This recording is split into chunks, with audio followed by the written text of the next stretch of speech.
السلام علیکم سر. وعلیکم السلام. سر گزشتہ کچھ پروگرام سے ہم شخصیات کو ڈسکس کر رہے ہیں, تو آج اسی سلسلے میں ہماری چوتھی شخصیات ہیں ڈاکٹر اسرار صاحب. چوتھی شخصیت. جی سر. تو سر سب سے پہلے تو میں کہوں گا کہ آپ نے ان کے ساتھ ایک عرصہ ٹائم گزارا, آپ کی افلیشن ہوگی ایموشنل بھی اور ویسے بھی.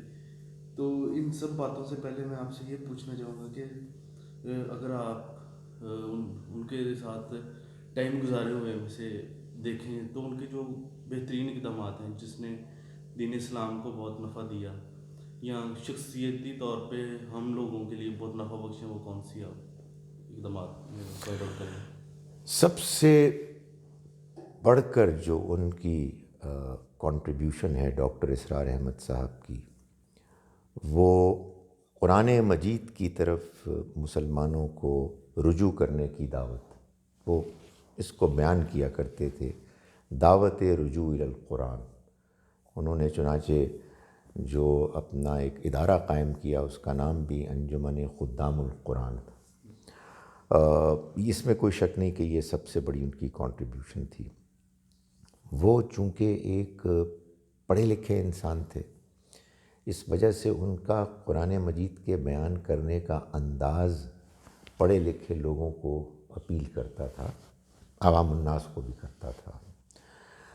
وہ علامہ اقبال کے بھی عاشق تھے اور قرآن مجید کی تشریح بیان میں وہ علامہ اقبال کے اشعار جا بجا بیان کرتے تھے. مجھے تو علامہ اقبال سے حقیقی تعارف انہی کے ذریعے سے حاصل ہوا. اور ان کے اندر ایک خوبی یہ بھی تھی کہ جب آپ ان کو سنتے تھے تو آپ کو یہ نہیں محسوس ہوتا تھا کہ یہ کوئی حنفی ہیں یا اہل حدیث ہیں یا کوئی اور کسی گروہ سے تعلق رکھتے ہیں. آپ بس یہ محسوس کرتے تھے کہ ایک مسلمان عالم ہیں جو اللہ کے دین کی خدمت کر رہے ہیں. اور اللہ نے ان کے انداز بیان میں بھی ایک بڑی غیر معمولی تاثیر رکھی تھی, اور اللہ نے ان کو ایک بڑی خوبصورت آواز بھی دی تھی, جس کے نتیجے میں ان کی جو قرآن مجید کی تلاوت تھی, جب وہ نماز پڑھتے تھے اور اس کا وہ اہتمام کرتے تھے, ان کو حافظ تو نہیں تھے لیکن قرآن کا ایک بڑا حصہ ان کو یاد تھا.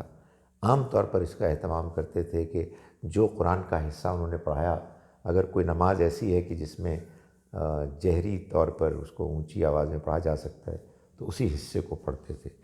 تو آل ان آل وہ ایک بڑی غیر معمولی بڑی مؤثر پریزنٹیشنز بن جاتی تھیں, جس سے کہ ایک دنیا متاثر ہوئی. جی سر. سر اگلا کوشچن میرا یہ ہے کہ آپ کی پہلی, جب آپ دین کی طرف راغب ہوئے تو سر آپ کی پہلی چوائس ڈاکٹر اسرار صاحب تھے. سر اس کی کوئی اسپیسیفک وجہ, کیونکہ آپ کے سب پاس تو اور بھی آپشنز ہوں گے اس ٹائم پہ, ڈاکٹر اسرار ہی کیوں؟ نہیں, کوئی اور آپشن نہیں تھی, یہ اتفاقی حادثہ تھا. میں جب دین کی طرف مائل ہوا تو میں سرگودے میں تھا اور وہاں میں تبلیغ جماعت کے اجتماعات میں جاتا تھا. جب میں لاہور آیا, پنجاب یونیورسٹی میں پڑھتا تھا, ہاسٹل میں ہوتا تھا, تو میں نے یہ سوچا کہ میں اب جاؤں گا شب جمعہ کو, جو جمعرات کو ان کے یہاں پروگرام ہوتا ہے. تو میں اس کے لیے معلومات لینے گیا, تو جن صاحب سے میں نے معلومات لی انہوں نے کہا کہ آپ کا مسئلہ کیا ہے. تو میں نے ان کو سمجھایا کہ بھائی مجھے تو دین کو سیکھنے کے لیے کچھ وقت گزارنا ہے. تو انہوں نے کہا جی کہ قریبی میں واکنگ ڈسٹنس پر کے بلاک میں قرآن اکیڈمی, اور وہاں ڈاکٹر اسرار صاحب درس دیتے ہیں. میں نے شاید ان کا نام بھی نہیں سنا تھا. تو پہلی مرتبہ میں نے ڈاکٹر اسرار صاحب کو وہاں سنا, اور مجھے بھی یاد ہے وہ ابھی قرآن اکیڈمی بنی نہیں تھی, بیسمنٹ پہ ان کا درس ہو رہا تھا, سورہ تحریم کا درس تھا. تو وہ جس کو کہتے ہیں نا لو ایٹ فرسٹ سائٹ, تو پہلی مرتبہ ہی جو میں نے ان کو سنا تو بہت متاثر ہوا, اور پھر ان کے ساتھ تین چار سال گزارے. جی سر. آپ نے وہ بتایا کہ 3-4 سال گزارے, تو سر جب آپ نے ان کو چھوڑا اور غام صاحب کی طرف گئے تو سر اس کی کون سی وجوہات بنی جس کی وجہ سے آپ کو چھوڑنا پڑا؟ دیکھیں, ڈاکٹر اسرار صاحب ایک بڑی غیر معمولی شخصیت تھے, اور انہوں نے ہمارے اندر یہ جذبہ پیدا کیا تھا کہ ہم ملک میں اور پوری دنیا میں ایک انقلاب لائیں گے. اور اس کے لیے ظاہر ہے کہ ایک نوجوان کی حیثیت سے میرے اندر یہ خیال جذبہ پیدا ہوا کہ پھر اس کے لیے تو اور بھی بہت سی شخصیات ہونی چاہیے ساتھ. ڈاکٹر اسرار صاحب کے ساتھ جو لوگ تھے وہ ان کے مقابلے میں بہت کم حیثیت رکھتے تھے علمی اور متاثر کرنے کے لحاظ سے. تو میں نے یہ چاہا کہ اور لوگوں کو بھی میں اس میں شامل کرنے کے لیے کچھ اپنی ناقص ایفرٹس کو پیش کروں، اور میں نے لوگوں سے ملاقات کی.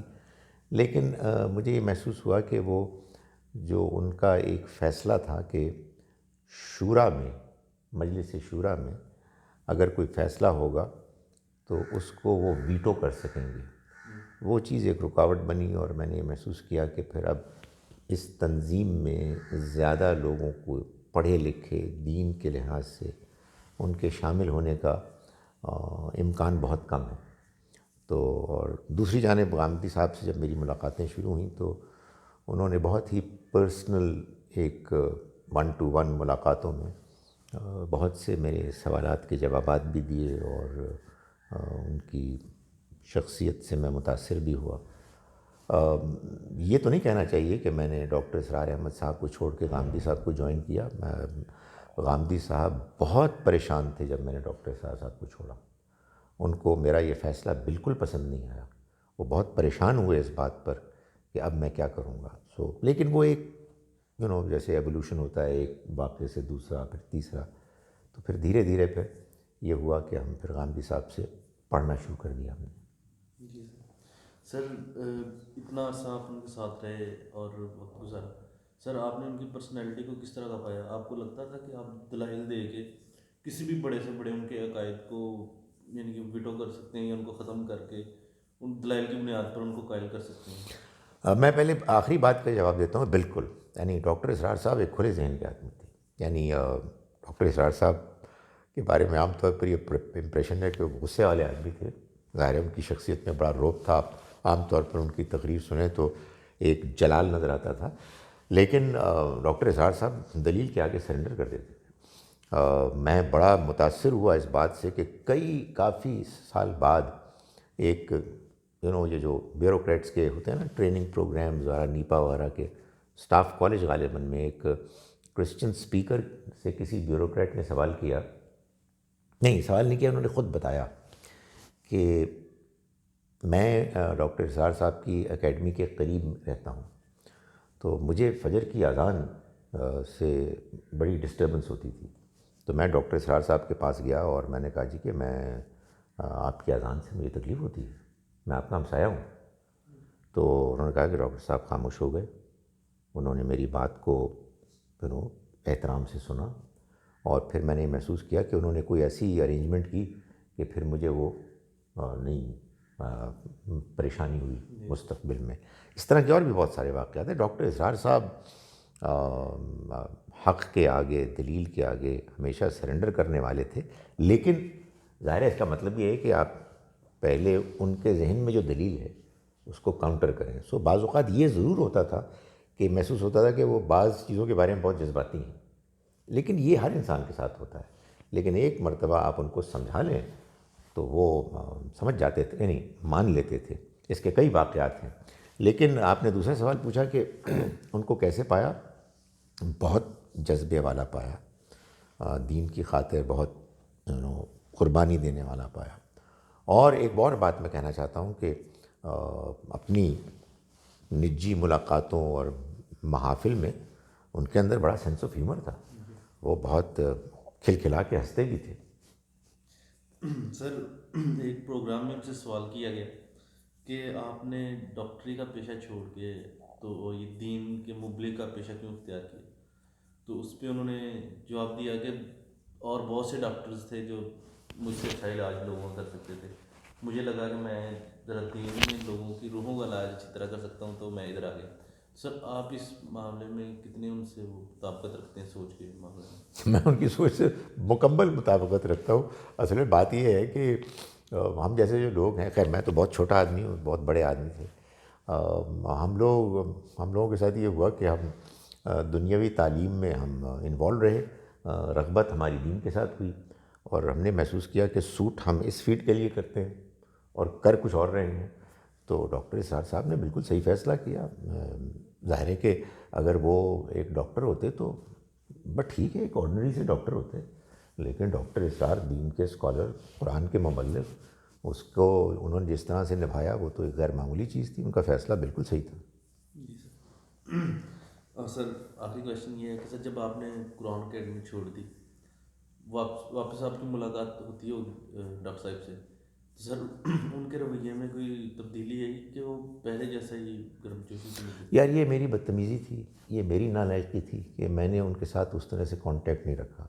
انہوں نے کبھی بھی میرے ساتھ اپنی محبت تعلق میں کوئی کمی نہیں چھوڑی. مجھے یاد ہے کہ غالباً سن 80-81 میں نے ان کی تنظیم کو چھوڑا. سن 82 میں ایک حادثے میں میرے بڑے بھائی کا انتقال ہوا, تو وہ اپنے فیملی کے ساتھ تعزیت کے لیے ہے. اور اس کے بعد زندگی کے آخری سالوں میں تو ڈاکٹر اسرار صاحب نے مجھے ذاتی طور پر فون کر کے اپنے پاس بلایا, دوبارہ اپنی تنظیم کی دعوت دی. ان کے اندر تعلق, محبت اور ساتھ ساتھ اپنی دعوت کا جذبہ اسی طرح سے تھا. تو آخر وقت تک وہ مہربانی فرماتے رہے. اللہ تعالیٰ ان کو غریق رحمت کرے, ان کے گناہوں کو معاف فرمائے اور ان کے درجات بلند فرمائے, انہیں جنت کے اعلیٰ ترین مقام سے نوازے. آمین سر. تھینک یو سر, آپ کے وقت کا شکریہ.